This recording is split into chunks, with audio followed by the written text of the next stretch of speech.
అండి, నమస్తే. Welcome to విజయ మా ఊరు ఆడియో బుక్స్ ఛానల్. నేను విజయలక్ష్మిని. ఫ్రెండ్స్, నవల స్రవంతిలో ఈరోజు మరో చక్కటి నవలను మీ ముందుకు తీసుకొచ్చానండి ధారావాహికగా వినిపించడం కోసం. ఈరోజు మీకు వినిపిస్తున్న నవల ప్రముఖ రచయిత శ్రీ యండమూరి వీరేంద్రనాథ్ గారి నవల తులసి ధారావాహికగా మీకు ఇప్పుడు వినిపించబోతున్నాను. గతంలో యండమూరి వీరేంద్రనాథ్ గారి నవలలు చాలా వరకు మన ఛానల్లో వినిపించాను. అందులో తులసి దళం కూడా వినిపించడం జరిగింది. ఆ సందర్భంలో తులసి దళం నవల వినిపిస్తున్న సందర్భంలో చాలా మంది తులసి నవలను కూడా ధారావాహికగా వినిపించండి అని అడగడం జరిగింది. సో మరి ఆ కమెంట్స్ ప్రకారం మన ఛానల్లో సబ్స్క్రైబర్స్ అడిగిన దాని ప్రకారం ఇప్పుడు తులసి నవలను ధారావాహికగా మీ ముందుకు తీసుకొచ్చాను. మరి ఈ రోజు మీకోసం వినిపించబోతున్నాను యండమూరి వీరేంద్రనాథ్ గారి తులసి నవల ధారావాహిక మొదటి భాగం. మరి కథలోకి వెళ్ళిపోదాం, పదండి.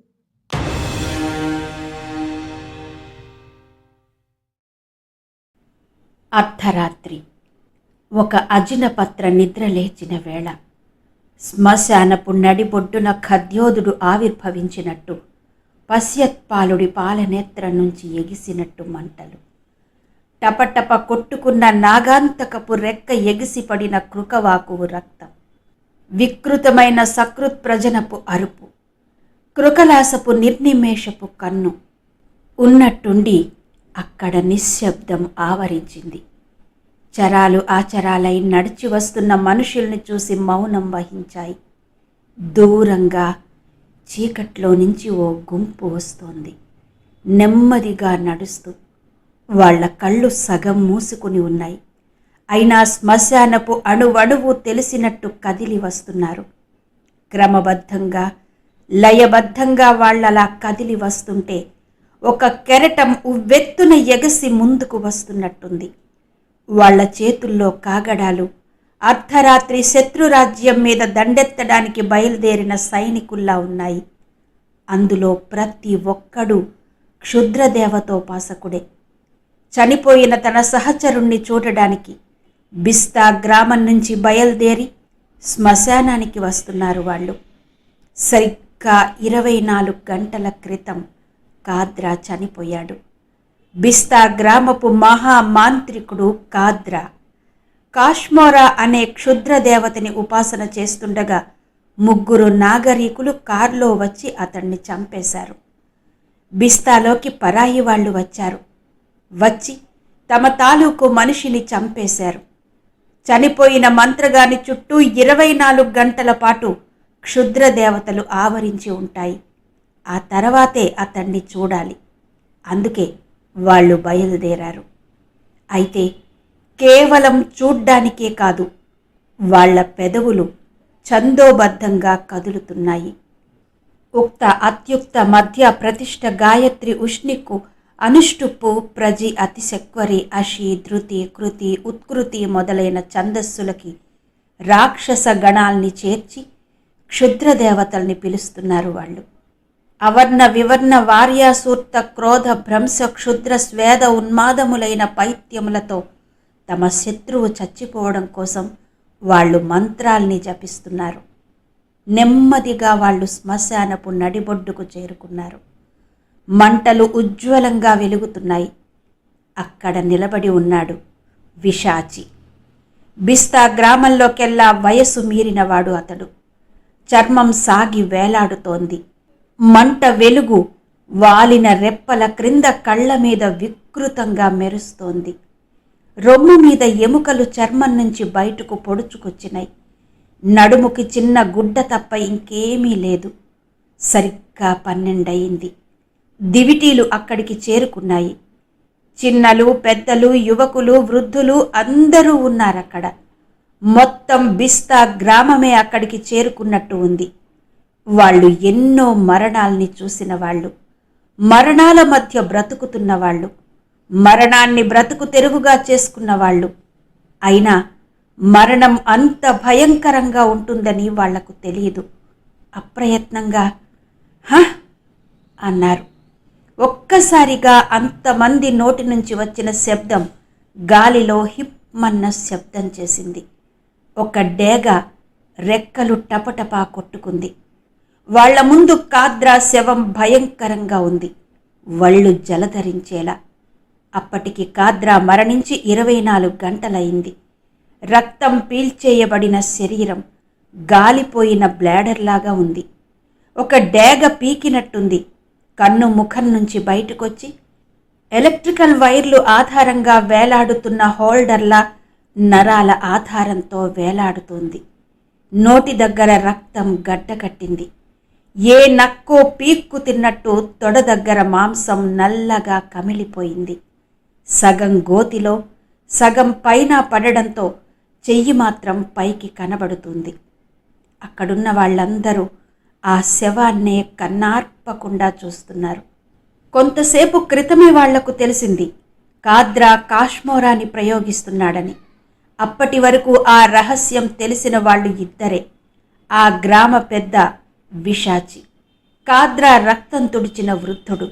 వాళ్ళిద్దరికే తెలుసు కాద్రా కాశ్మోరాని నిద్రలేపుతున్న సంగతి. 20 రోజుల క్రితం విశాచి కాద్రాని కలుసుకున్నాడు. కాశ్మోరా వంటి భయంకరమైన క్షుద్రదేవతని నిద్రలేపే ప్రయత్నం చెయ్యొద్దన్నాడు. కాద్రా వినలేదు. దానికి ఫలితం అనుభవించాడు. అయితే దానికి కారణం ఎవరో ముగ్గురొచ్చారు. వృద్ధుడు వాళ్ళకి కాద్రా ఎక్కడున్నాడో చెప్పాడు. అంతే, తెల్లవారుజామున శ్మశానం నడిబొడ్డులో కాద్రా చచ్చి పడున్నాడు, రక్తం పీల్చేయబడి. కాద్రా మరణం సంగతి పొద్దున తెలిసింది. ఓ కుర్రవాడు చూశాడు శవాన్ని. ఊళ్ళోకొచ్చి విశాచికి చెప్పి ఆ తర్వాత అరగంటలో రక్తం కక్కుకుని చచ్చిపోయాడు. విషయం తెలిసిన వెంటనే ఎవరూ శ్మశానం వైపు వెళ్లకుండా కట్టుదిట్టం చేశాడు విశాచి. కాశ్మోరాని లేపడమే కష్టం. ఆఖరి అంకం అంత కష్టం కాదు. బొమ్మని మంటల్లో వేస్తే చాలు, ఆరాధన పూర్తయినట్టే. మరేంటి అడ్డుపడింది? 1,00,000 ప్రశ్నలు అక్కడి వారిని వేధిస్తున్నాయి. వాళ్ల ఆలోచనలు భంగపరుస్తూ విశాచి ఒరియాలో బిగ్గరగా ఏదో అన్నాడు. వాళ్లలో 4 యువకులు ముందుకొచ్చారు. మళ్ళీ అతడేదో అన్నాడు. అందులో ఒకడు వంగి కాద్రా శరీరాన్ని గోతిలో నుంచి బయటకు లాగాడు. శవం గుండె భాగంలో చిన్న క్రాస్ లాగా రంధ్రం చేయబడింది. గులాబీ అంటుని తీసినట్టు వేళ్లతో గుండెని పైకి పెకిలించి సహచరుడికి అందించాడు. తరువాత శవాన్ని తిప్పి బోర్లా పడేలా చేశాడు. చెవుల వెనుక నుంచి చర్మాన్ని కోసి ఒక్కసారి వేళ్లతో కదిపేసరికి స్కల్ ముందుకు వెళ్ళిపోయింది. మెదడుని బయటకు తీశాడు. బిస్తా గ్రామంలోకెల్లా గొప్ప మంత్రగాడు కాద్రా. అంత గొప్ప మంత్రగాడి గుండెకి మెదడుకి ఎంత విలువుంటుందో క్షుద్ర విద్యలతో పరిచయం ఉన్న వాళ్ళకి తెలుస్తుంది. మంత్రగాడిని దహనం చెయ్యరు, పాతి పెడతారు. ఆ పాతి పెట్టడం కూడా పూర్తిగా పాతిపెట్టరు. శరీరమంతా భూమిలో ఉంటుంది, ఒక చెయ్యి మాత్రం బయటకుంటుంది. క్షుద్రదేవతల పిలుపునందుకోవడం కోసం అలా చెయ్యి బయటకు ఉంచాలని వాళ్ల విశ్వాసం. ఏ నక్క పీక్కు తినకపోతే మాంసం శుష్కించి కేవలం ఎముకల అరచెయ్యి భూమిలో నుంచి బయటకు పొడుచుకు వచ్చినట్టు భయంకరంగా ఉంటుంది. శవాన్ని పాతిపెట్టిన తర్వాత కృకవాకువు రక్తాన్ని తీర్థంగా సేవించి గ్రామం వైపు సాగిపోయారు వాళ్ళు. వృద్ధుడు విశాచి కనుసైగనందుకుని ఇంకొక కుర్రవాడు మాత్రం ఆగిపోయారు. వెళుతున్న వాళ్లకి తెలుసు ఆ కుర్రవాణ్ణి గ్రామ పెద్ద ఆగిపోమన్నాడంటే ఇంకొన్ని సంవత్సరాల్లో ఆ గ్రామంలో మరో మహామాంత్రికుడు తయారవ్వబోతున్నాడన్నమాట. విశాచి దయకు పాత్రుడైన వాడు ఎంతో అదృష్టవంతుడు. ఎన్నో సంవత్సరాలు శుశ్రూష చేస్తే గాని యువకులకు గురువు అనుగ్రహం దొరకదు. అది దొరికి సాధన చేసి పరిపూర్ణత సాధించేసరికి వృద్ధాప్యం వస్తుంది. నిజమైన మంత్రగాడెవడు 50 సంవత్సరాలకి ముందు సిద్ధత్వం పొందడు. కాని ఆ కుర్రవాడు అదృష్టవంతుడు. 20 ఏళ్లకే మహామాంత్రికుడవబోతున్నాడు.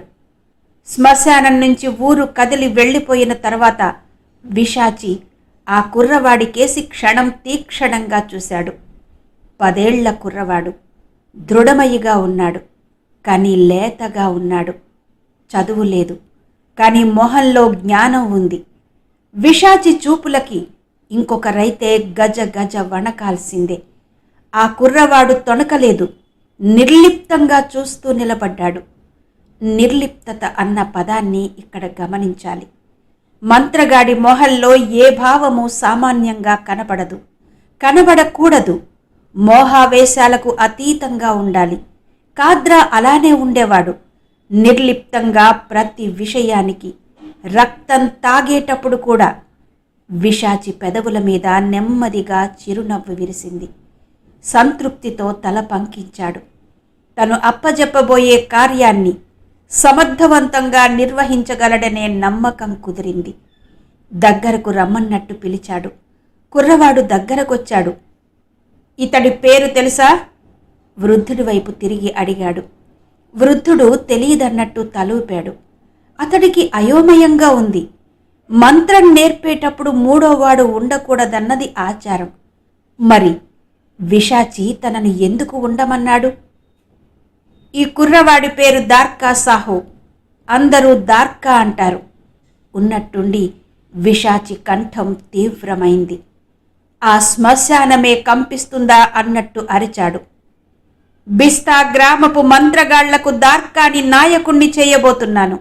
ఎవరికైనా అభ్యంతరం ఉందా? కీచురాయి కూడా భయపడినట్టు చప్పుడు చేయడం మానేసింది. ప్రేతాత్మలు లయ విన్యాసం ఆపుచేసి క్రతువును చూడడానికి ఆగాయి. విశాచి మొహం మంటల వెలుగులో ఎర్రగా ఉంది. దార్కా, ఈరోజు నేను నిన్ను శిష్యుడిగా స్వీకరిస్తున్నాను. చేతబడి నుంచి కాశ్మోరా వరకు అన్ని విద్యలు నీకు నేర్పబోతున్నాను. నేను మరణించే లోపులో ఈ విద్యలు నువ్వు నేర్చుకోవాలి. నేర్చుకుంటే ప్రపంచంలోకెల్లా అత్యంత చిన్న వయస్సులో మహామాంత్రికుడివైన ఖ్యాతి నీకు దక్కుతుంది. చెట్లు, చేమలు, పుట్టలు, పక్షులు అన్నీ మౌనంగా భయంగా విశాచి చెప్పేవి వింటున్నాయి. మంత్రగాడికి జాలి, దయ, క్షమ ఉండకూడదు. మనం చేతబడి చేసినవాడు రక్తం కక్కుకుంటున్నా చలించకూడదు. బాధతో విలవిలలాడుతున్నా బాధపడకూడదు. ఆ మనసు ఈ వయస్సులో నీకుందని నిరూపించుకోవాలి నువ్వు. దార్కా నిశ్చలంగా నిలబడి ఉన్నాడు. వృద్ధుడు విశాచి చెప్పేది వింటున్నాడు. విశాచి మంటల వెనక నుంచి ఒక కర్ర తీశాడు. దాన్ని చూడగానే వృద్ధుడు అప్రయత్నంగా అడుగు వెనక్కి వేశాడు. ఎవరో ముగ్గురు పరాయి దేశస్థులు బిస్తా మంత్రగాళ్ల సామ్రాజ్యంలో ప్రవేశించి ఆ గ్రామపు ఒకే ఒక కాశ్మోరో ప్రయోగశాలిని చంపితే చేతులు ముడుచుకుని కూర్చునేవాళ్లు ఎవరూ లేరిక్కడ. అయితే కాద్రా శ్మశానంలో కాశ్మోరా నిర్వహిస్తున్నాడని వాళ్లకి ఎలా తెలిసింది? వృద్ధుడు మరో అడుగు వెనక్కి వేశాడు. దార్కా, మన ఆచారాలను ఇతడు అగౌరవపరిచాడు. అజ్ఞానం వల్లనైతేనేం, నల్లమందు మత్తులోనైతేనేం శత్రువుకు ఆచూకీ చెప్పాడు. బిస్తా గ్రామానికి తలవంపులు తెచ్చాడు. అతడిని శిక్షించే విశాచి వాక్యం పూర్తి కాలేదు. దార్కా చిరుత కన్నా వేగంగా కదిలాడు. అతడి వేళ్లు మెరుపు కన్నా వేగంగా, అతడి గోళ్లు డేగ కన్నా వాడిగా. వృద్ధుడు పెట్టిన కేక శ్మశానంలో మారుమురోగింది. కళ్ళ నుంచి కారిన రక్తంతో కలిసి ఆగిన గుండె చర్మంపైగా జారి వాలిన శరీరం మీద నుంచి భూమి మీదకు జారిపోయింది. భయంతో గుడ్లగూబ మరింత మునగ తీసుకుంది. తీతువు అరవబోయి మానేసింది. విశాచి కళ్ళు వృద్ధుడు అచేతన శరీరం వైపు నిర్లిప్తంగా దార్కా వైపు అభినందిస్తున్నట్టు చూశాయి. దార్కా, ఇప్పుడు నీకో మంత్రం నేర్పబోతున్నాను. దశవిధ నాడుల గురించి నేను చెప్తాను, విను. ముక్కుకి ఎడమ భాగాన ఉండేది ఇడానాడి, కుడివైపు ఉండేది పింగళ నాడి, మధ్య నుండేది సుషుమ్న నాడి, కుడి నేత్ర గాంధార నాడి, నాలుక ఆస్తిని నాడి, చెవి పుషా నాడి, ఎడమ చెవి పయస్విని, నాభితో శంఖిని నాడి ఉంటాయి. 10 నాడుల్ని 10 క్షుద్రదేవతలు ఆశ్రయించి ఉంటాయి. వాటిని నువ్వు నీ చెప్పు చేతల్లోకి తీసుకున్న క్షణం ఎవరినైనా నీ చేతబడేటట్టు చెయ్యవచ్చు. నువ్వు చేతబడి చేసినవాడు నువ్వు ఏ క్షుద్రదేవతను ఆ రోజు కొలిస్తే ఆ రోజు ఆ అంగం బాధతో గిలగిలలాడతాడు. పురుషుడికి నడుము నొప్పితో, స్త్రీకి పొత్తి కడుపు నొప్పితో ప్రారంభమయ్యే ఈ చేతబడి ఎలా నేర్చుకోవాలో నీకు చెబుతాను. దానికి ముందుగా నువ్వో మాట ఇవ్వాలి. కాష్మోరాకు ఒకరోజు నిద్ర మనిషికి 11 సంవత్సరాలు. 11 సంవత్సరాల తర్వాత అసంతృప్తుడై కాష్మోరా నిద్రలేస్తాడు. ఆ విలయ తాండవానికి ఆజ్యం నువ్వు పొయ్యాలి. ఎవరి మీద ఈ కాష్మోరా ప్రయోగింపబడిందో నువ్వు కనుక్కోవాలి. వాళ్ళని కాష్మోరా పీక్కు తింటాడు. అంతకన్నా ముఖ్య విషయం పగ. ఎవరు బిస్తాలోకి వచ్చింది కనుక్కోవడానికి ఆధారం లేదు. అందుకే నువ్వు నాగరిక ప్రపంచంలోకి వెళ్ళాలి. నీ క్షుద్ర శక్తుల సంగతి ఎవరికీ తెలియకుండా వాళ్లలో కలిసిపోవాలి. ఎలా కనుక్కుంటావో నాకు తెలియదు. కనుక్కోవాలి. ఆ ముగ్గురిని చంపాలి. నాకా మాట ఇవ్వు. దార్కా మాట ఇస్తున్నట్టు దక్షిణం వైపుకి చెయ్యి ఎత్తాడు. సంతృప్తుడైన విషాచి ఆకుల దొప్ప పైకి ఎత్తాడు. అందులో కాద్రా మెదడు ఉంది. రోజులు గడుస్తున్నాయి. దార్కా గురువు దగ్గర ఒక్కొక్క మంత్రమే నేర్చుకుంటున్నాడు. అతడెంత తొందరగా ఆ విద్యని అవగాహన చేసుకున్నాడంటే గురువైన విషాచికే అది ఆశ్చర్యంగా ఉంది. శరీరాన్ని ఎండబెట్టి చలికి వణికించి ఎన్నో బాధలకు గురవడాన్ని శరీరానికి నేర్పిన మహా మంత్రగాళ్లు కూడా చూపించలేని ఏకాగ్రతని అతడు చూపించాడు. తన ఎన్నిక తప్పనందుకు విషాచికి ఆనందంగా ఉంది. 2 సంవత్సరాలు గడిచినాయి. దార్కాకి 12 సంవత్సరాలు వచ్చినాయి. వయసుకి మించిన ఎత్తుతో బలంగా తయారయ్యాడు. కొద్దిగా నూనూగు మీసాలు వచ్చినాయి. అన్నిటికన్నా మించినది అతడి కళ్లలో తీక్షణత. ఒకసారి అతని కళ్లలోకి చూసిన వాడెవడూ వాటిని మరచిపోలేడు. దీపం దగ్గరికి ఆకర్షితమయ్యే శలభల్లా ఆకర్షించబడతాడు. మనిషి మాంత్రికుడవ్వడానికి 10 సంవత్సరాలు, మహామాంత్రికుడవ్వడానికి 20 సంవత్సరాలు, యోగ సిద్ధ తాంత్రికుడవ్వడానికి ఆ పైన 25 సంవత్సరాలు పడతాయని గ్రంథాల్లో వ్రాసి ఉంది. ఆ లెక్కన 55 సంవత్సరాలు. కాని ఎంతో అనుభవజ్ఞుడు మహాసిద్ధుడు అయిన విషాచికే ఆశ్చర్యంగా ఉంది దార్కా ప్రగతి. మంత్రగాళ్లు నేర్చుకోవడానికి దాదాపు 8 సంవత్సరాలు పట్టే మామూలు చేతబడి అతడు 4 సంవత్సరాల కల్లా నేర్చుకున్నాడు. ఈ మధ్య దార్కా అదోలా ఉండడాన్ని విషాచి పసిగట్టాడు. అయినా ఎందుకో అడగలేదు. అతడే చెప్తాడు కదా అని. ఒకరోజు అతడి అంచనా ఫలించింది. నేనొకటి చెప్దామనుకున్నాను విషాచి అన్నాడు దార్కా. ఏమిటి? దార్కా తటపటాయిస్తూ క్షణమాగాడు. చెప్పాలా వద్దా అన్నట్టు. విషాచి రెట్టించలేదు చెప్పమన్నట్టు. కొంచెం నిశ్శబ్దం. తర్వాత దార్కా నెమ్మదిగా అన్నాడు. ధ్యానముద్రలో నేను కళ్ళు మూసుకున్నప్పుడల్లా నాకో చిత్రం కనబడుతుంది. ఏంటది? 5 తలలున్న సింహం. నడుస్తున్న విషాచి చప్పున ఆగిపోయి, ఏమిటి? సరిగ్గా చెప్పు అన్నాడు. ఒక కమలంలో అది కనిపిస్తుంది. దానిపైన 4 తలల రాక్షసుడు కనిపిస్తున్నాడు. పద్మం మధ్యలో నక్షత్రం ఒకటి ఉంది. అప్పుడు విషాచి నవ్విన భయంకరమైన నవ్వు ఆ చుట్టుపక్కల భయంకరంగా ప్రతిధ్వనించింది. సాధించావు దార్కా. మహాయోగులకు కూడా సాధ్యం కాని యోగాన్ని నువ్వు సాధించావు. ఏమి సాధించాను నేను? అది చెప్పే ముందు నీకు మూలాధార చక్రం గురించి చెప్పాలి. వెన్నెముక కొసన ఒక చక్రం ఉంది. అన్ని చక్రాలకి ఆధారం కాబట్టి దాన్ని మూలాధార చక్రం అన్నారు. ఆ చక్రానికి 4 దళాలుంటాయి. అవి రక్తవర్ణంలో ఉంటాయి. వాటి మీద అక్షరాలుంటాయి. మధ్యలో ఐరావతం అనే ఏనుగు 5 తొండాలతో ఉంటుంది. ఇదిగో ఇలా అంటూ ఎండు కొమ్మతో గీసి చూపించాడు. ఈ మూలాధార చక్రం దర్శనమైన వాడు మహాయోగి అవుతాడని సిద్ధులు చెప్తూ ఉంటారు.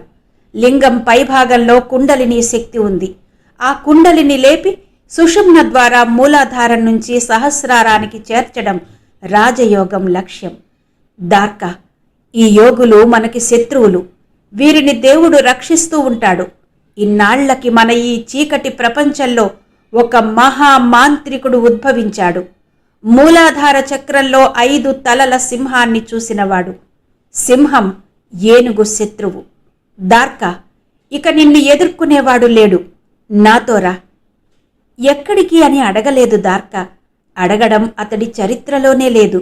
ఇద్దరూ చీకటిలో నడుస్తున్నారు. అరగంటలో శ్మశానం మధ్యకి చేరుకున్నారు. చప్పున దార్కా ఆగాడు కాద్రా చేతిని చూసి. భూమిలో నుంచి పైకి పొడుచుకు వచ్చిన ఎముకలు, చూపుడు వేలు మధ్యవేలు శిథిలమైపోయినాయి ఎముకలతో సహా. ఇలా రా అన్న మాటలకి అక్కడ్నుంచి కదిలాడు దార్కా. కొంత దూరం తీసుకెళ్ళి ఇక్కడ తవ్వు అన్నాడు. మారు మాట్లాడకుండా దార్కా తవ్వడం ప్రారంభించాడు. ఈ లోపులో విశాచి వెతికి రాళ్లు పట్టుకొచ్చాడు. 2 గంటల్లో నిలువెత్తు గొయ్యి తయారైంది. అందులో రాళ్లు పిక్కల్ని పేర్చాడు విశాచి. అంచున కూడా వాటిని కూర్చి వాటి ఆలంబనతో మన్ను పేర్చాడు. పిరమిడ్ కట్టిన శాస్త్రజ్ఞుడి ఏకాగ్రత, నేర్పు అతడిలో ఉంది. ఇదంతా ఎందుకో అడగలేదు దార్కా. పద అన్నాడు విశాచి పని పూర్తి చేసి. ఇద్దరూ వెనుతిరిగారు. గ్రామం వైపు వస్తుంటే విశాచి అన్నాడు, దార్కా, నిన్ను నా శిష్యుడిగా ఎందుకు స్వీకరించానో, నీ నుంచి ఏం కోరుతున్నానో నీకు తెలుసు. ఇక నేను నీకు బోధించవలసిన అవసరం లేదు. మూలాధార చక్రంలో సింహాన్ని చూడగలిగిన నిన్ను ఈ ప్రపంచంలో ఏ శక్తి ఏమీ చెయ్యలేదు. కాద్రా చనిపోయిన రోజు నేను ఎందుకు నిన్ను నా శిష్యుడిగా స్వీకరించానో నీకు తెలుసు. తెలుసు. బిస్తా గ్రామంలోకి 3 వచ్చి ఒక మాంత్రికుణ్ణి చంపారు. వాళ్ల మీద పగ తీర్చుకోవాలి. అవును దార్కా, అందుకే నీకీ విద్యలన్నీ నేర్పి ప్రపంచంలోకెల్లా పెద్ద మాంత్రికుణ్ణి చేసింది. ఇంత చిన్న వయస్సులో ఇంత గొప్ప మంత్రగాడు ఎవరూ లేరు చరిత్రలో. దార్కా, మంత్రగాళ్ల చీకటి జీవితపు చరిత్రపు పుటల్లో నీ పేరు ఎర్రటి అక్షరాలతో లిఖించబడుతుంది. కృతజ్ఞుణ్ణి విశాచి. నువ్వు నాకు నేర్పిన ఈ మహావిద్యలకి నేను నీకు సదా కృతజ్ఞుణ్ణై ఉంటాను. నీ కోర్కె తీరుస్తాను. కాద్రాని చంపిన 3 వ్యక్తుల్ని చంపుతాను. వాళ్లని మామూలుగా చంపను విశాచి. ఒకరిని మానసికంగా చంపుతాను. ఇంకొకరిని మంత్రం శక్తితో దగ్ధం చేస్తాను. మరొకరిని స్వయంగా ఈ చేతులతో చంపుతాను. విశాచి కళ్ళెత్తి దార్కా వైపు చూశాడు. దార్కాలో ఆవేశం లేదు, ఉద్వేగం లేదు. అతడి కళ్ళు నిస్తేజంగా ఉన్నాయి. కుందేలు మీదికి పంజా విసరబోయే పులిలా ఉన్నాడు. అతడి నిశ్చలత చూసి ఆ క్షణం విశాచికి ఒళ్ళు గగురు పొడిచింది. ఎన్నో మరణాల్ని చూసిన వృద్ధుడు కూడా ఆ క్షణం భయంతో వణికాడు. నెమ్మదిగా అన్నాడు, ఎక్కడని వెతుకుతావు దార్కా వాళ్ళని? అర్ధరాత్రి వచ్చారు, అప్పుడే వెళ్ళిపోయారు. దార్కా చెయ్యి బిగుసుకుంది. వెతుకుతాను. భూమి మీద, నీళ్లలో, అగ్నిలో, గాలిలో ఎక్కడున్నా సరే వాళ్ళని పట్టుకుంటాను. నా మాట నమ్ము విశాచి. ఇద్దరూ దార్కా గుడిసె చేరుకున్నారు. విశాచి నడుము గుడ్డలో నుంచి బొమ్మ ఒకటి తీశాడు. దానికి కాళ్ళు చేతులు లేవు. దానిమీదే దార్కా కాశ్మోరాన్ని ప్రయోగించింది. ఆఖరి క్షణంలో ఇది అగ్నిలో పడబోయే ముందు వాళ్లు వచ్చి మంత్రాన్ని రాకుండా చేశారు. కాద్రాని పైశాచిక గణాలకి బలి చేశారు. ఈ బొమ్మ తప్ప మనకిక ఏ ఆధారమూ లేదు అంటూ అందించాడు. దార్కా ఆ బొమ్మని చేతుల్లోకి తీసుకున్నాడు. 5 సంవత్సరాల క్రితం 108 ముళ్ళు గుచ్చబడిన బొమ్మ. గుడ్డలు శిథిలమైపోయి ఉన్నాయి. కర్మ సగంలో ఆగిపోయిన బొమ్మ. అతడి వేళ్లు నెమ్మదిగా బొమ్మని తడుముతున్నాయి. అప్పుడు దొరికింది. నడుము ప్రాంతంలో ముడివేయబడిన వెంట్రుక. శిథిలమవకుండా యథాతథంగా. అతడు సాలోచనగా విశాచి వైపు చూశాడు. ఈ ఒక్క వెంట్రుక సాయంతో ఎలా కనుక్కోవడం? ఈ వెంట్రుక ఎవరి మీద ప్రయోగింపబడిందో తెలుసుకుంటే వాళ్ల తాలూకా ఎవరొచ్చారో కనుక్కోవడం ఆ తర్వాత సులభం. కానీ అసలు ఈ వెంట్రుక ఎవరిదో తెలుసుకోవడం ఎలా? అతడు దాని గురించి మరి ఆలోచించకుండా లోపల పెట్టుకున్నాడు. విశాచి వెళ్లడానికి సిద్ధపడి మళ్లీ వెనక్కి తిరిగి అన్నాడు, దార్కా, కాద్రా మరణించిన రోజు రాత్రి నేను అతడి ఇంటికి వెళ్లి శోధించాను. మూలమూలలా వెతికాను. ఎవరి మీద అతడు ప్రయోగం చేశాడో వాళ్ల ఆచూకీ ఏమైనా తెలుస్తుందేమోనని. కాని ఏమీ దొరకలేదు అన్నాడు. దార్కా మాట్లాడలేదు. వెళ్ళొస్తాను అన్నాడు విశాచి. మంచిది. విశాచి చీకట్లో కలిసిపోయాడు. దార్కా అక్కడే అలాగే కొద్దిసేపు నిలబడి లోపలికి వెళ్ళాడు. బాగా చీకటి పడింది. అతడు వెల్లకిలా పడుకుని ఆలోచిస్తున్నాడు. ఈ వెంట్రుక సాయంతో చేతబడి కుదరదు. అయినా తను చేయవలసింది కాద్రా ఎవరి మీద చేతబడి చేసి కృతార్థుడు కాలేకపోయాడో వాళ్లని చంపడం కాదు, వాళ్ల తరపున వచ్చిన వాళ్ళెవరు అది కనుక్కోవాలి. ఎలా ఎలా? విశాచి కాద్రా ఇల్లంతా వెతికానని అన్నాడు. ఏమీ దొరకలేదా? మంత్రగాడు చనిపోతే ఆ ఇల్లు పాడు పెడతారు, ఇంకెవరూ చేరరు, ఖాళీగా ఉండాల్సిందే. ఒక్కసారి వెళ్ళి వెతికితే? అర్ధరాత్రి కావస్తోంది. తన పాక తలుపులు దగ్గరగా వేసి బయటికి నడిచాడు. బిస్తా గ్రామం నిద్రపోతోంది. బయటివారు ఆ గ్రామాన్ని ఆ నిశిరాత్రి చూస్తే అమాయకంగా తల్లి ఒడిలో నిద్రిస్తున్న పాప గుర్తుకొస్తుంది. కానీ అమాయకంగా కనబడే ప్రతి పాకలోనూ మూసిన తలుపుల వెనుక ఏదో ఒక రైటువల్ ఎప్పుడూ జరుగుతూనే ఉంటుందన్న విషయం చాలా కొద్దిమంది బయట వాళ్లకు తెలుసు. దార్కా దేన్ని పట్టించుకోకుండా నడుస్తున్నాడు. కుక్కలు కూడా మొరగడం లేదు. ఆ గ్రామంలో అర్ధరాత్రి నడిచే నిశాచరులు వాటికి కొత్త కాదు. పగలు నడిస్తేనే విచిత్రం. 5 నిమిషాల్లో అతడు కాద్రా పాక చేరుకున్నాడు. మిగతా వాటికి దూరంగా తన ప్రత్యేకత నిలుపుకుంటున్నట్టుగా ఉంది. ఒకప్పటి వైభవాన్ని కోల్పోయిన కోట గత స్మృతుల్ని తలచుకుంటూ శిథిలమైనట్టుగా ఉంది. అతడు ఒక్క క్షణం నిలబడి ఆ ఇంటివైపు చూశాడు. కదిలిన తలుపు కుదుపుకు పైనుంచి ఒక చెద రాలి టప్పున నేల మీద పడింది. అంతే. ఆ తరువాత గాఢమైన నిశ్శబ్దం. అతడు అడుగు ముందుకు వేశాడు. కాళ్ల మధ్య నుంచి ఒక ఎలుక బెదురుతూ పరిగెత్తింది. తనని 2 కళ్ళు నిశితంగా గమనిస్తున్నాయని అతడికి తెలీదు. పాక మధ్యలో నిలబడి అతడు అగ్గిపుల్ల వెలిగించాడు. ఆ తర్వాత నెమ్మదిగా వెతకడం మొదలుపెట్టాడు. వెతకడానికి ఏమీ లేదు. శిథిలమైన పాత గుడ్డలు, ఒకప్పుడు మహా అద్భుతాల్ని సృష్టించిన ఎముకలు, పాత ట్రంకు పెట్టే. ముట్టుకోగానే ఊడిపోయింది దండెం. అంతలో అగ్గిపుల్ల ఆరిపోయింది. పాత తలుపు కొద్దిగా కదిలిన చప్పుడు. చల్లటి గాలి లోపలికి రివ్వున వీస్తోంది. అతడు 2 చేతులు అడ్డుపెట్టి మరో పుల్ల వెలిగించాడు. ఈసారి పైకప్పు వెతకడం మొదలుపెట్టాడు. చూరు క్రింద తాటాకుల మధ్య వెతికాడు. ఏమీ దొరకలేదు. ఉన్నట్టుండి అతడు ఆగిపోయాడు. ఎవరో తనని గమనిస్తున్న భావన. అతడు నెమ్మదిగా ఊపిరి పీల్చుకున్నాడు. మళ్లీ వెతకసాగాడు. దక్షిణం వైపు చూరుకి అడ్డంగా ఉన్న తాటాకు తొలగించాడు. అక్కడ కనబడింది చిన్న తాటాకుల కట్ట. చప్పున చేత్తో బయటకు లాగాడు. అదే అతడు చేసిన తప్పు. ఆ ఊపుకి కాగితాలు నుసిగా రాలిపోయాయి. 4 సంవత్సరాల నుంచి ఆ చూరులో శిథిలమైన కాగితాలు. అతడు మోకాళ్ల మీద ఒంగొని ఒక్కొక్క కాగితమే వెతకసాగాడు. చిన్న చిన్న ముక్కలుగా మిగిలిపోయిన కాగితాలు. సున్నితంగా వాటిని ఒక్కొక్క దానినే వేరు చేస్తూ కావలసిన దానికోసం చదవసాగాడు. అన్నీ ఒరియాలోనే ఉన్న కాగితాలు. 5 నిమిషాల తర్వాత దొరికింది ఒక కాగితం. అది తెలుగులో ఉంది. అతడికి తెలుగు రాదు. ఆ కాగితం వైపే చూస్తున్నాడు. అతడి మనసు చెబుతున్నది ఆ కాగితమే కావలసింది అని. కానీ దాన్ని బయటకు తీసుకువెళ్ళడానికి వీల్లేదు. గాలికి నుసి అయిపోతుంది.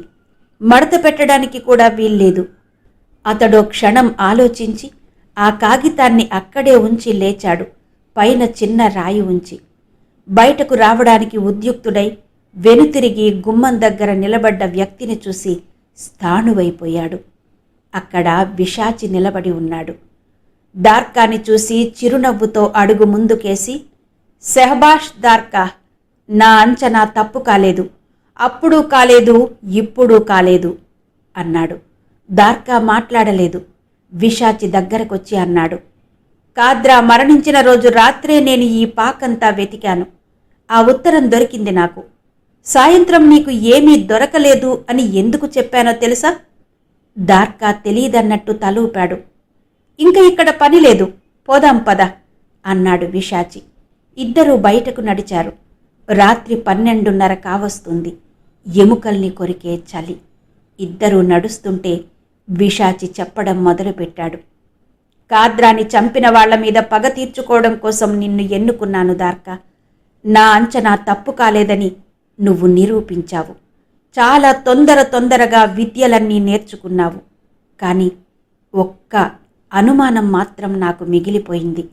నేనెంత కసితో పగతో రగిలిపోతున్నానో అంత పట్టుదల నీకు ఉందా లేదా అని. అందుకే ఈరోజు రాత్రి నీకు ఈ పాక పరిశోధన గురించి చెప్పాను. నిజంగా నీకు నాకున్నంత పగ ఉంటే ఈ రాత్రి నువ్వు నిద్రపోవు. ఆ పాకను నువ్వు స్వయంగా శోధిస్తే తప్ప నీకు నిద్ర పట్టదు. నా అంచనా నిజమైంది. రాత్రంతా దాని గురించే ఆలోచిస్తూ వచ్చాను. దార్కా, ఒక్క విషయం చెప్తాను విను. మాంత్రికుడికి కావలసింది పట్టుదల. ఎటువంటి పరిస్థితుల్లోనూ అతడు నిరాశ చెందకూడదు. ప్రేతాత్మలు సరదాగా అతన్ని ఏడిపిస్తూ ఉంటాయి. క్షుద్రదేవతలు పరీక్షిస్తూ ఉంటారు. వీటన్నింటికీ తట్టుకుని నిలబడి ఉండగలగాలి. ఆ ఉత్తరం 4 సంవత్సరాల క్రితం మరింత జీవంతో ఉంది. అప్పుడే చదివాను దాన్ని. కానీ దురదృష్టవశాత్తు అందులో నాకెక్కువ సమాచారం దొరకలేదు. సంతకం పెట్టిన తల్లి అన్న పదాన్ని వదిలిపెట్టు. కాద్రా కాశ్మోరాని ప్రయోగించింది తులసి అనే పాప మీద. ఆ పాప ఆంధ్రదేశంలో ఉంటుంది. అంతే, అంతకన్నా ఎక్కువ తెలీదు. ఇప్పుడు చెప్పు దార్కా, ఎలా ఆ ముగ్గురిని పట్టుకోవడం? నడుస్తున్న దార్కా ఆగాడు. అతడితో పాటు కదులుతున్న ప్రకృతి కూడా ఆగినట్టుంది. అతడి కంఠం ట్రాన్స్లో ఉన్నట్టు వినిపించింది. ఆ ముగ్గురిని పట్టుకోవాలి అంటే ముందు తులసి ఎక్కడున్నదో కనుక్కోవాలి. ఎలా? ఆంధ్రదేశంలో ఆ పేరు మీద ఎంతమంది ఉండి ఉంటారు? ఉండరు. దార్కా కంఠం స్థిరంగా పలికింది. తులసి అన్న పేరు మీద ఎక్కువ మంది ఉండి ఉండరు. వెతకాలి. ఒక్కో ఊరు వెతుక్కుంటూ జల్లెడతో గాలించాలి. అంగుళం శోధించాలి అన్నాడు దార్కా. విశాచి ఆలోచనగా చూస్తూ ఇంకో ప్రశ్న వేశాడు. కానీ నీకు దొరికిన తులసే మనకు కావలసిన తులసి అని నమ్మకమేంటి? ఎలా దాన్ని ధృవపరుచుకోవడం? మొట్టమొదటిసారి దార్కా పెదవులు నవ్వుతో విచ్చుకున్నాయి. నీకు తెలియకనే అడుగుతున్నావా విశాచి? నిజంగా తెలీదు దార్కా. ఈ సమస్యకు పరిష్కారం తెలియకే 4 సంవత్సరాల నుంచి కొట్టుకుంటున్నా. ఏ ఆధారంతో తులసిని పట్టుకుంటావు? దార్కా పెదవుల మీద నవ్వు ఆగిపోయింది. కళ్ళు మామూలుగా మారిపోయినాయి. అవే కళ్ళు పులి కుందేలు మీదకు పంజా విసరబోయే ముందు సారించే నిస్తేజమైన చూపు.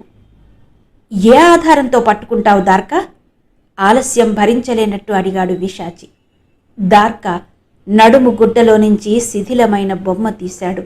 దాని మధ్యగా కట్టబడిన వెంట్రుక లాగి, ఈ వెంట్రుక సాయంతో అన్నాడు. విశాచి నిర్విణ్ణుడై, వెంట్రుక సాయంతోనా?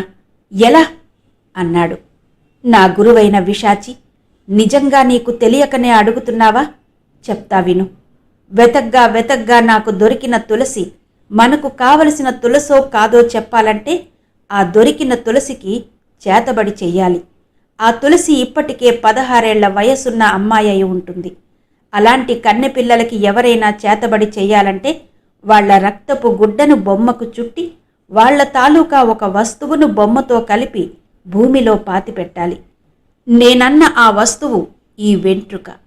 నేను సంపాదించిన రక్తపు గుడ్డ ఈ వస్తువు ఒకే అమ్మాయివి అయిన పక్షంలో. దార్కా నవ్వాడు. అలా పాతిపెట్టబడిన 10 రోజుల్లో ఆ తులసికి నెలలు ఆగిపోతాయి. పొత్తి కడుపులో నొప్పితో చేతబడి ప్రారంభమవుతుంది. ఆ తులసే మనకు కావలసిన తులసి. ఆ తరువాత ఆ ముగ్గురు ఎవరో తెలుసుకోవడం పెద్ద కష్టం కాదు. ఒకవేళ ఆ తులసి మనకు కావలసిన అమ్మాయి కాకపోతే భద్రంగా బొమ్మని తవ్వి తీయాలి. ఆ వెంట్రుకతో మళ్లీ వెతకడం ప్రారంభించాలి. ఇంకో తులసి పేరున్న అమ్మాయి దొరికే వరకు అలా వెతుకుతూనే ఉండాలి. విశాచి ఆనందంతో కదిలిపోయాడు.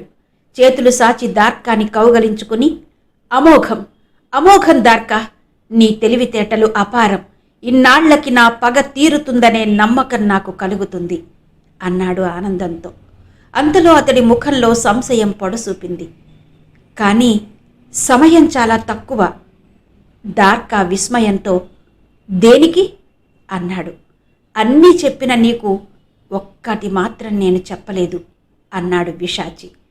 అది కాశ్మోరా. దూరంగా ఒక గుడ్లగూబ ఉన్నట్టుండి వికృతంగా అరిచింది. ఎక్కడో ఒక కుక్క వికృతంగా ఏడ్వడం మొదలుపెట్టింది. కాద్రా తులసి మీద కాశ్మోరాని ప్రయోగించాడు. కాద్రా మరణంతో కాశ్మోరా అసంతృప్తుడై తిరిగి నిద్రలోకి జారుకున్నాడు. మళ్ళీ 11 సంవత్సరాల తర్వాత కాశ్మోరా నిద్రలేస్తాడు. ఆ తులసి ఎవరో ఆమెను పీల్చుకు తింటాడు, ఎక్కడున్నా సరే. అందుకని ఈ లోపులోనే మనం ఆచూకీ తెలుసుకోవాలి. తులసి మరణం జరగాలి. మనకి తులసితో సంబంధం లేదు అన్నాడు. అవును, ఇంకెంతో సమయం లేదు, 5-6 సంవత్సరాలు అంతే. ఈ లోపులో విశాలమైన ఆంధ్రదేశమంతా గాలించాలి. అందులో ఎంతమంది తులసిలు దొరుకుతారో తెలియదు. ప్రతి తులసికి పరీక్ష పెట్టాలి. కాశ్మోరా నిద్రలేచే లోపులో ఇది జరగాలి. నా అనుమానం అది కాదు దార్కా అన్నాడు పిశాచి. మరి నువ్వు వెళుతున్నది నాగరిక ప్రపంచంలోకి. నీకన్నా తెలివిగలవాళ్ళు, మోసగాళ్ళు అక్కడ ఉంటారు. దానికి కూడా భయపడడం లేదు నేను. నీ వయసెంత? 16 యువకుడివి. ఎలా ఒక యువతి రక్తపు గుడ్డను సంపాదించగలవు? దార్కా నెమ్మదిగా అన్నాడు. కష్టం, చాలా కష్టం. నాగరిక ప్రపంచంలో మరీ కష్టం. అందుకే కదా పిశాచి నువ్వు ఈ పనికి నన్ను ఎన్నుకున్నావు? ఆ మాటలకి పిశాచి సాలోచనగా దార్కా కళ్ళలోకి చూశాడు. చాలాసేపు ఇద్దరూ ఒకరి కళ్ళలోకి ఒకరు కన్నార్పకుండా చూసుకున్నారు. దార్కా ముఖంలో ఏ భావం లేదు. పిశాచి తల పంకిస్తూ, చెయ్యగలవు, నువ్వు చెయ్యగలవు, నాకు తెలుసు అన్నాడు. చేస్తాను పిశాచి. నా ప్రాణం పోయే లోపులో ఆ 3 ప్రాణాలు తీయడం ఖాయం. ఒకరిని మానసికంగా చంపుతాను, ఇంకొకరిని దగ్ధం చేస్తాను, మరొకరిని. నీ ప్రతిజ్ఞ నాకు గుర్తుంది దార్కా. దాన్ని నువ్వు మాటిమాటికి జ్ఞాపకం చెయ్యక్కర్లేదు. 4 సంవత్సరాల క్రితం నువ్వు కాద్రా సమాధి దగ్గర చేసిన ప్రతిజ్ఞని ప్రతి క్షణము, ప్రతి రాత్రి నేను మననం చేసుకుంటూనే ఉన్నాను. కానీ ఇంకొక్క అనుమానం. నేను నీకు చేతబడి నేర్పాను, వశీకరణం నేర్పాను. దృష్టి కేంద్రీకరించి ఎదుటి వస్తువుని భస్మీపటలం చేసే అరుత్యుంగ విద్య నేర్పలేదు. మరి నీ శత్రువుల్లో ఒకరిని ఎలా భస్మం చేస్తావు దార్కా? మొదటిసారి ఓడిపోయినట్టు తల వంచుకున్నాడు దార్కా. పిశాచి అతని భుజం మీద చెయ్యి వేసి, నువ్వు మాట తప్పనక్కర్లేదు దార్కా, నీకు నేను ఆ విద్యను కూడా నేర్పుతాను అన్నాడు.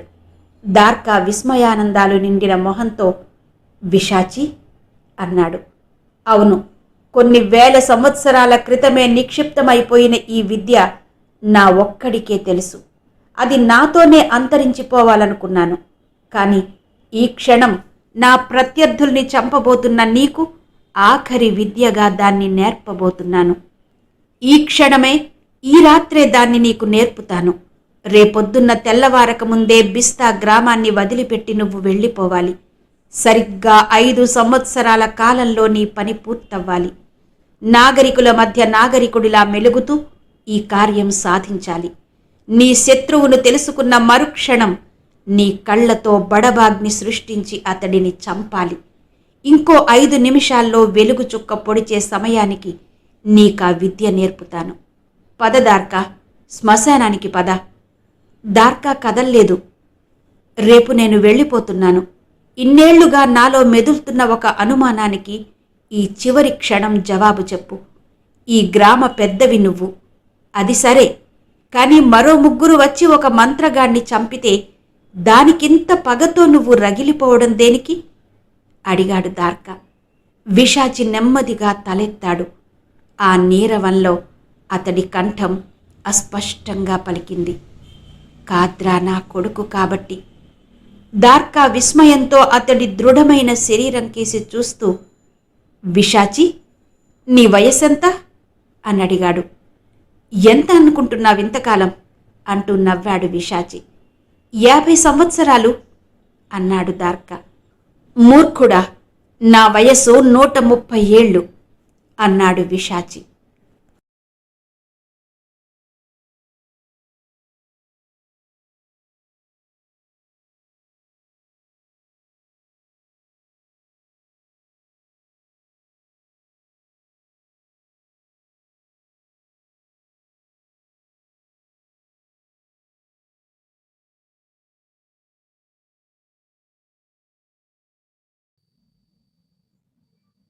విన్నారు కదండి. ప్రముఖ రచయిత శ్రీ యండమూరి వీరేంద్రనాథ్ గారి నవల తులసి ధారావాహికగా వినిపిస్తున్నాను ఈ రోజు నుంచి. అందులో మొదటి భాగం ఇప్పుడు మీరు విన్నారు. మిగిలిన కథ రేపు సరిగ్గా ఇదే సమయానికి, అంటే రాత్రి 7:15 తులసి నవల 2వ భాగం వినిపించబోతున్నాను. మరిగా అంతవరకు సెలవు. నమస్తే.